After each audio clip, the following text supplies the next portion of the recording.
સમાચારમાં આગળ વાત દિલ્હીની કરીશું, જ્યાં નીતિન નબીન ભાજપના નવા રાષ્ટ્રીય અધ્યક્ષ બની ચૂક્યા છે અને 45 વર્ષની ઉંમરે બીજેપીના સૌથી યુવા અને પહેલા બિહારી અધ્યક્ષ ભાજપના રાષ્ટ્રીય અધ્યક્ષ માટે નામાંકન પ્રક્રિયા પૂર્ણ થઈ। प्रतिशत लोकतंत्र तरीके से भारतीय जनता पार्टी के संविधान के स्पिरिट को और उसमें बताई गई हर बात को ध्यान में रख करके लगातार चल रही थी। आज उसका विधि पूर्वक समापन हुआ है। संगठन पर्व का ये विशाल आयोजन भारतीय जनता पार्टी की लोकतांत्रिक आस्था, संगठनात्मक अनुशासन और कार्यकर्ता केंद्रित सोच का प्रतीक है। मैं देश भर के कार्यकर्ताओं का इस प्रक्रिया को सफल बनाने के लिए बहुत बहुत अभिनंदन करता हूं। साथियों, बीते 1-1.5 वर्षों में डॉक्टर श्यामा प्रसाद मुखर्जी की 125वीं जयंती का पर्व,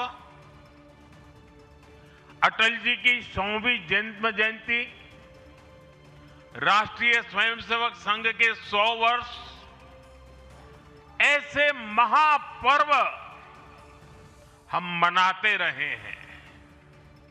ये वो प्रेरणाएं हैं जो देश के लिए जीने के हमारे संकल्प को और मजबूत करती है। हमारा नेतृत्व परंपरा से चलता है, अनुभव से समृद्ध होता है और जनसेवा, राष्ट्र सेवा के भाव से संगठन को आगे बढ़ाता है। साथियों, अटल जी, आडवाणी जी और मुरली मनोहर जोशी जी के नेतृत्व में बीजेपी ने शून्य से लेकर शिखर तक का सफर देखा है। इस सदी में वेंकैया नायडू जी और नितिन गडकरी जी सहित हमारे कई वरिष्ठ साथियों ने संगठन को विस्तार दिया है।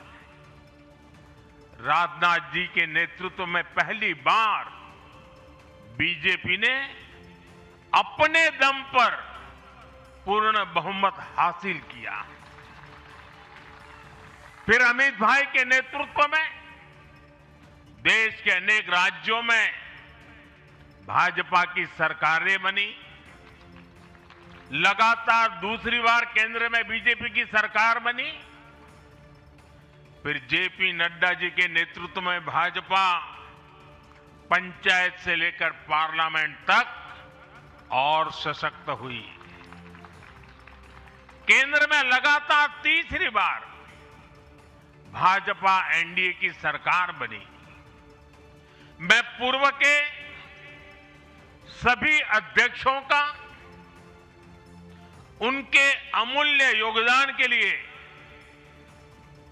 देश के कोटि-कोटि कार्यकर्ताओं की तरफ से और मेरी तरफ से बहुत बहुत अभिनंदन करता हूं। साथियों, आप जानते हैं आज भाजपा का जितना फोकस संगठन के विस्तार पर है, उतनी ही बड़ी प्राथमिकता कार्यकर्ता के निर्माण की भी है। भाजपा एक ऐसी पार्टी है जहां लोगों को लगता होगा कि नरेंद्र मोदी देश के प्रधानमंत्री है, तीसरी बार प्रधानमंत्री बने,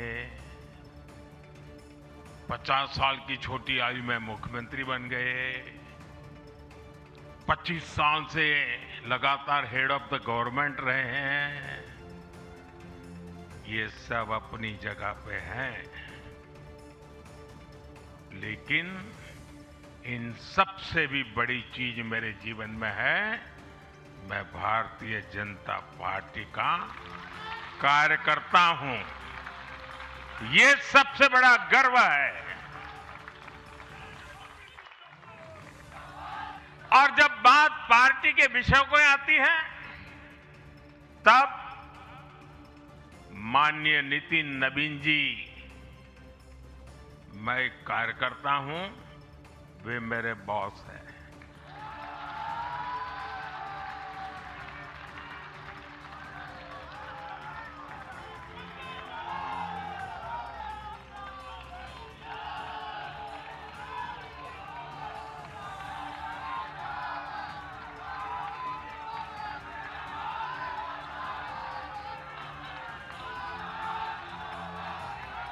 अब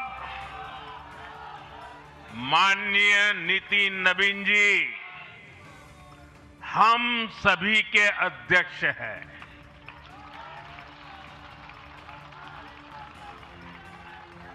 और उनका दायित्व सिर्फ भाजपा को भी संभालना इतना नहीं है, एनडीए के सब साथियों के बीच भी उन्होंने तालमेल का बहुत बड़ा दायित्व भी देखना होता है। साथियों, माननीय नितिन जी के संपर्क में जो भी आया है, वो उनकी सरलता और सहजता की चर्चा जरूर करता है। बीजेपी युवा मोर्चा का दायित्व हो, अलग अलग राज्यों में प्रभारी के रूप में जिम्मेदारी हो, या फिर बिहार सरकार में काम करने का अनुभव हो, नितिन जी ने हमेशा जब जब जो जहां जो जिम्मेवारी मिली, अपने आप को उन्होंने साबित किया है। जिम्मेवारी देने वालों को भी उनके कार्य ने गर्व से भर दिया है। साथियों, ये 21वीं सदी है और देखते ही देखते 21वीं सदी के पहले 25 वर्ष तो पूरे भी हो चुके हैं। आने वाले 25 वर्ष बहुत महत्वपूर्ण है। ये वो कालखंड है जब विकसित भारत का निर्माण होना है और होना तय है।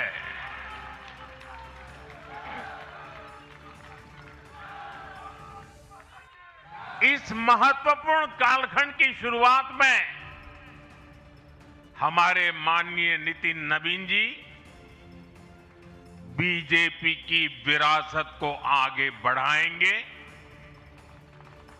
मैं आजकल के युवाओं की भाषा में कहूं तो नितिन जी खुद भी एक प्रकार से मिलेनियल है। वो उस जनरेशन से हैं जिसने भारत में बड़े आर्थिक, सामाजिक और टेक्नोलॉजिकल परिवर्तन होते देखे हैं। वो उस जनरेशन से हैं जिसने बचपन में रेडियो से सूचनाएं पाई और आज एआई के भी एक्टिव यूजर है।